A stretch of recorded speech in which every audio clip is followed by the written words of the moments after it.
Good people, this is a new MacBook Air with Apple's new M2 processor.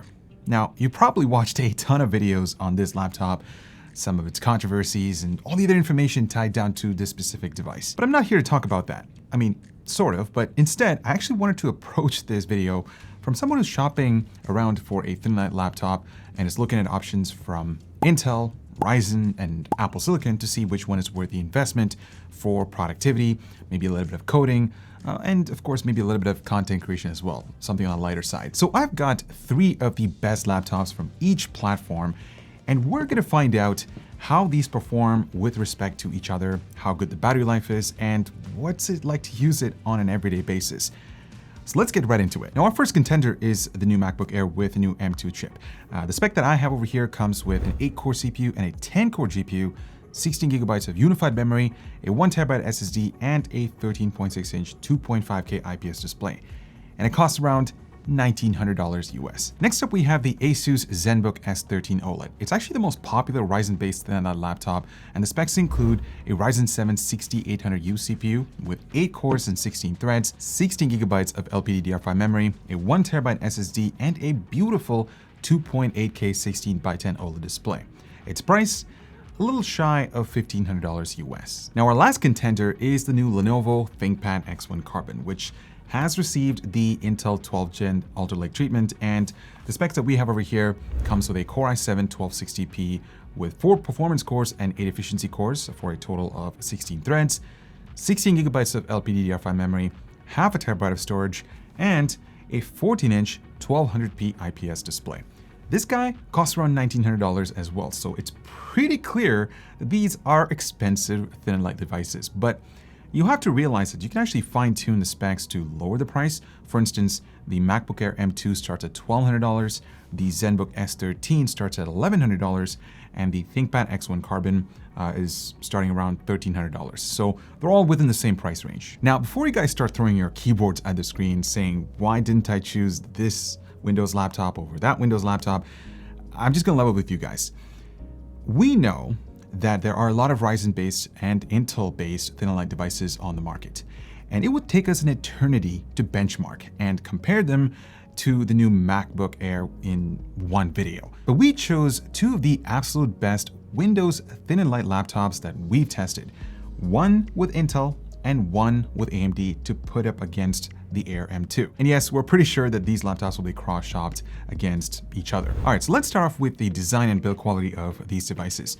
The MacBook Air has been completely redesigned from top to bottom by taking some inspiration from the MacBook Pro series. It is boxier with rounder corners compared to the previous generation, and you can pick it up in 4 colors like silver, space gray, midnight, and this starlight finish that I have over here. Now, I've been hearing a lot of flack about the midnight version being an absolute fingerprint magnet, and it also scratches up easily, especially around the USB-C ports. So if that's something that you're concerned about, avoid that option. I've been using the Starlight model for the past couple of weeks, and it does a really good job resisting fingerprints. I can actually barely spot any of them. The aluminum unibody construction feels sturdy. This is an Apple laptop after all, so build quality, as everyone should know, is set to the highest standards. I also really like the minimalistic design language that's going on over here. The hinge is super smooth, and you just need one hand to open the lid. It's something that the Zenbook and the X1 Carbon struggle with. Now, the Zenbook comes in a few other colors, but I've got the Ponder Blue finish, which looks really nice. And this whole chassis is made out of magnesium alloy, so it doesn't feel as sturdy as the MacBook, but it's actually put together really well. I'm surprised for what Asus has done at this price point. The display is a little bit wobbly, but on the positive side, it does a pretty good job at resisting fingerprints. The X1 Carbon, on the other hand, is by far one of the best built Windows laptops that you can buy. This whole chassis is made out of carbon fiber and magnesium alloy to enhance durability, and the ThinkPad series goes through a bunch of rigorous tests in order to withstand extreme temperatures, mechanical shocks, vibrations, and it's also water resistant. If durability is your priority, this should be on the top of your list. However, I will say that this design language feels a bit outdated, and the exterior finish is gonna wear over time because it just loves to pick up finger oil and a bunch of other things, so you have to make sure to wipe it down every now and then. If we examine the Z height of these laptops, the M2 Air is the thinnest of them all, coming in at just 0.44 inches or 11.1 millimeters versus 0.6 inches on these other two laptops. However, I will say that the Zenbook is the most compact of them all, and that's actually pretty impressive considering how much power Asus is able to cram inside this laptop. It's also the lightest among them as well, but that's obvious considering magnesium alloy is a lightweight material compared to aluminum. The power adapters included with these laptops are pretty compact, but I will have to give this to Apple because it is the most convenient and practical solution that you can ever ask for. First up, you get this really compact 35-watt dual USB-C adapter, so you can actually charge other devices simultaneously, which is awesome.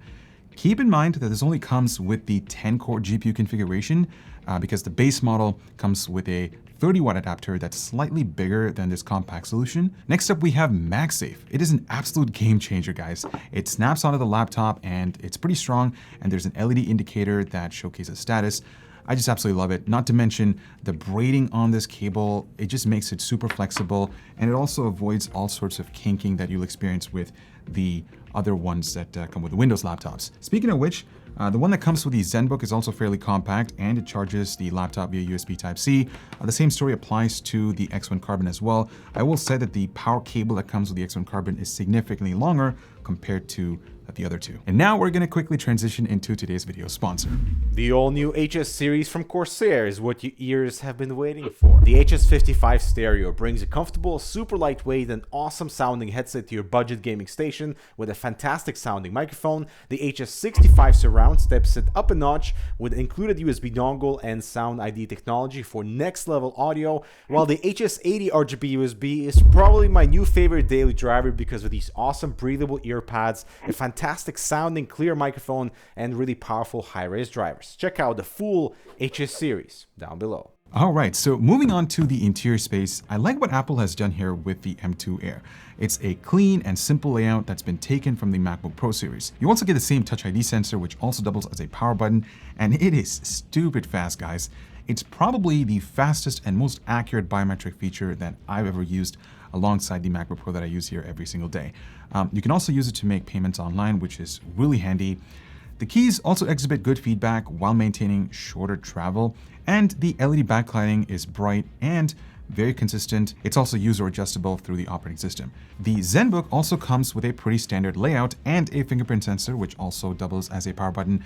It takes a few seconds to authenticate, but I'm still glad that they've actually included this feature on a laptop at this price point, so that's great. The keys, in my opinion, are slightly better than the MacBook Air. There's more travel distance and it sounds more defined. Unfortunately, the LED backlighting is not the brightest, and it's not evenly distributed across the keys. I think the real winner here is the Lenovo ThinkPad X1 Carbon because, I mean, we all know that ThinkPad keyboards have been the gold standard for years because what you get here is a good balance of travel, rigidity, and feedback, and it's just miles better than the MacBook Air and the Zenbook S13. It also comes with a track point right at the center, along with its own dedicated primary left and right buttons. I'm not sure who would take advantage of it, but it's still there. If you actually pay close attention to the function keys, you'll notice that they've implemented communication commands that can be linked up with Skype and Microsoft Teams. You see, these are tools that are geared towards productivity, which is why the X1 Carbon is a popular laptop among corporate users. The LED backlighting system is bright and consistent. I would say that it's on par with the MacBook Air. Let's actually go ahead and take a listen to how these keyboards sound.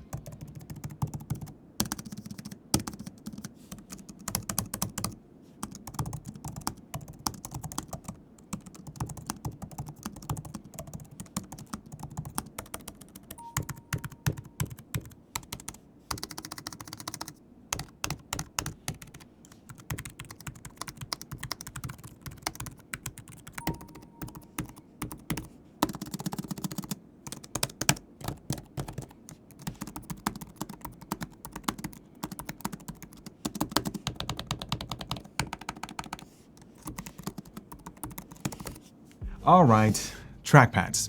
Now you probably saw this coming, but I'm gonna have to go on record and say that the MacBook Air is the best option out there, guys. It's got a larger surface area and it's super smooth to navigate around with. I think the most impressive thing about this hardware is the overall responsiveness you get when navigating around the operating system. Its precision is top-notch, and I can confidently use this with every application without relying on an external mouse.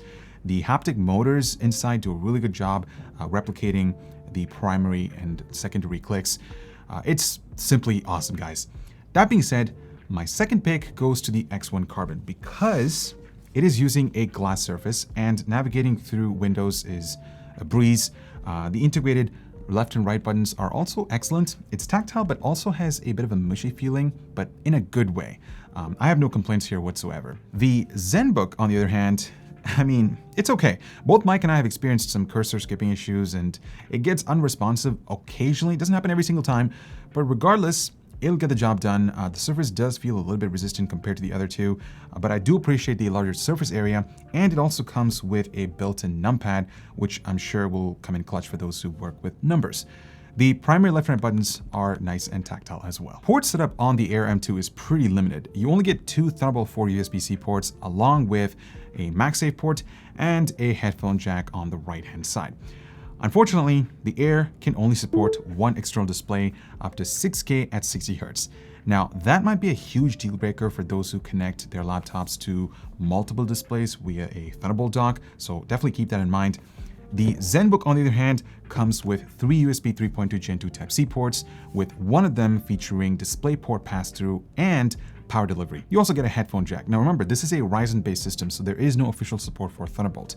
The X1 Carbon, though, is loaded with ports, guys. On the left-hand side, you get a few Thunderbolt 4 ports, a Type-A USB 3.2 Gen 1 port, an HDMI 2.0 port, and switching over to the right, there is a Kensington lock, another USB 3.2 Gen 1 Type-A port, and a headphone jack. I do find it really odd for Lenovo to include Gen 1 5 gigabits per second ports over Gen 2 10 gigabits per second ports on a 2022 laptop. I mean, considering the price, it's unacceptable. This is what the webcam looks like on the new MacBook Air with the M2 chip. Now, the quality is certainly an improvement compared to the previous generation because Apple has upgraded the sensor from 720p to 1080p, so there's a little bit more detailed. My skin tones look nice, and the microphone also sounds really good, guys. It's more pronounced, there's more detail, and that's due to the three-dimensional microphone system that Apple has implemented. Now, this is what the Zenbook S13 looks like. They are using a 720p sensor, so the detail is not quite the sharpest. Also, if you notice that it does tend to auto-expose my skin tones quite a lot.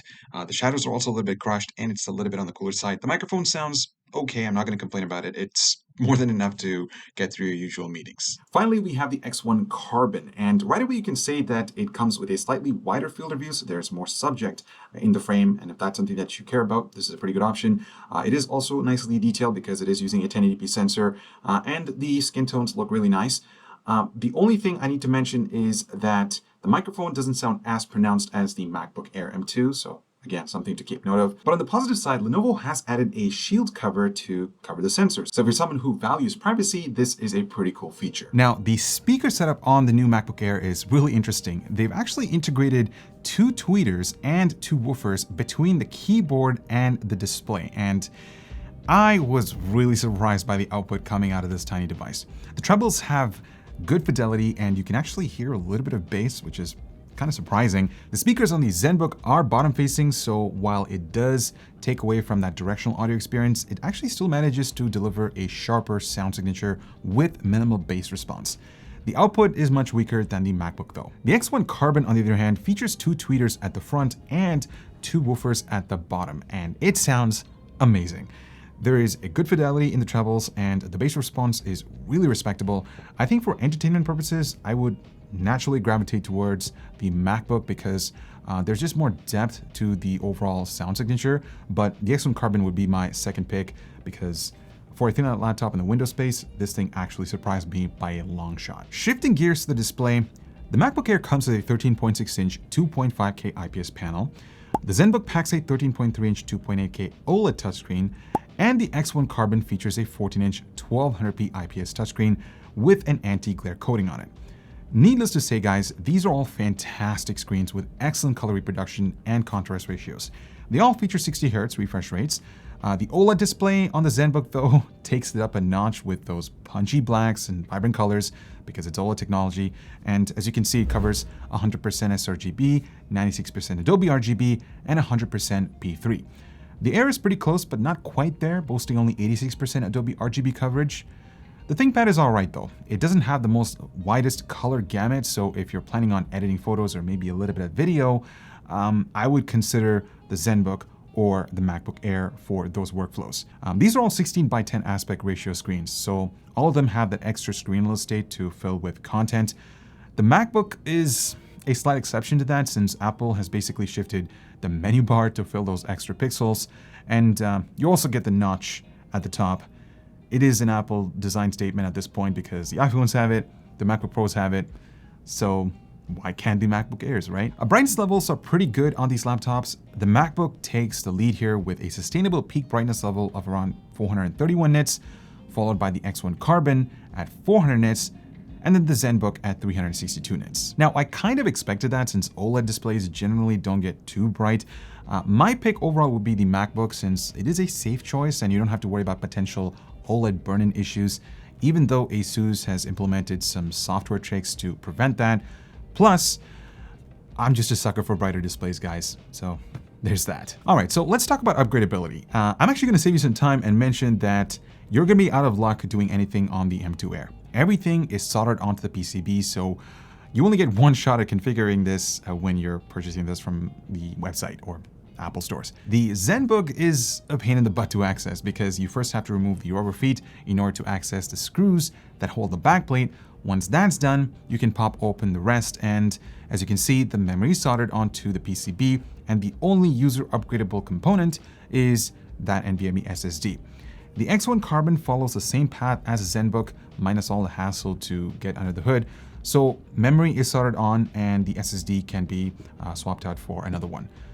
Speaking of which, the drive speeds on these laptops are really fast, but the fastest ones are on the Zenbook and the X1 Carbon, since both Intel and AMD have shifted to Gen 4 technology, whereas the Air is a little bit behind on that. Now keep note that I used Amorphous Diskmark, which is an equivalent test for Crystal Diskmark on the PC side. AJA basically dumps a 64GB 5K clip to the drive, and it measures its respective read and write performance. And I think that's a beautiful transition to talk about performance, because this is a part that I was really excited about, because we have the best from Apple, the best from AMD, and the best from Intel in the thin-light laptop segment. Now, we ran a bunch of real-world tests to see which one was the fastest, and the results might actually surprise you. Starting with Cinebench R23, we ran a 10-minute multi-core stress test, and as you can see, the Ryzen CPU is slightly faster than the MacBook Air, but not by all that much. The Core i7 1260p is a bit behind the other two laptops. On the positive side, single-core performance favors the Intel chip. Next up, we have Blender, where we ran two scenarios, and the Ryzen CPU on the Zenbook once again really flexes its muscles here, whereas the MacBook Air and the X1 Carbon completes those tasks roughly around the same time, with the BMW scene that is. But if you look at the classroom scene that's a little bit more CPU intensive, there's a huge gap between these laptops. Why? Well, for starters, the MacBook Air is passively cooled, meaning there are no fans inside whatsoever, so that results in a little bit of thermal throttling, but it still manages to beat the X1 Carbon with a beefier cooling system, and that's really impressive. So if you plan to run a lot of CPU-intensive workloads, the Zenbook is the best option, but it's not too far ahead of the MacBook Air. Now, what if you're looking to edit photos or some intense Photoshop work? Well, the MacBook Air with the M2 chip is a clear winner here, guys, because Adobe's optimization with Apple Silicon has improved so much in the last year that you don't even have to worry about raw image manipulations or just anything that revolves around creativity. The Zenbook and the X1 Carbon are still pretty good, but for my testing, I noticed that it took a few seconds to load up projects, whereas in the M2, it just opens in a snap. And that's what matters to me. What about video editing or even transcoding? Well, our 13-minute 4K H.264 export with heavy color grading and effects rendered in Premiere Pro loved the M2 Air. I mean, 17 minutes versus half an hour versus 40 minutes on the Zenbook and the X1 Carbon respectively is just mind-blowing. On top of that, I was really impressed with the timeline performance on the MacBook Air. Just like I mentioned earlier, projects open up super fast, scrubbing through the timeline is buttery smooth compared to the jitteriness and the extra time that it takes for assets to load up on the Zenbook and the X1 Carbon. I think the secret sauce here for Apple is the built-in media encoder on the M2, because it just talks really well with Adobe applications and even DaVinci Resolve Studio. AMD and Intel still have to figure that out. When it comes to transcoding, these laptops completed our test around the 10-minute mark, However, the Ryzen CPU takes a slight edge over here. The last thing that I want to go over is battery life, because if you're shopping around for a thin and light laptop, you want to make sure you get something that lasts you all day. On paper, the M2 has the smallest battery of them all, whereas the Zenbook has the biggest, but regardless, everything comes down to how efficient these CPUs are. For light load tasks, the Zenbook is the best option out there because of its larger battery, but if you plan to consume a lot of content or just mix things up around, the M2 Air is the way to go. I mean, getting over 14 hours on our YouTube 4K playback test is just nuts compared to 10 hours on the Zenbook, and of course the utterly disappointing 5 hours on the X1 Carbon. But that's an Intel Alder Lake problem that we all are aware of. Even for CPU-intensive workloads, Apple steals the show here because its optimization with the hardware and software is just so good. So overall, I've got to give this to the MacBook Air for its efficiency. Speaking of which, I was actually really curious to see how these machines would perform with 60% battery left, and the results are just mind-blowing, guys. Check this out.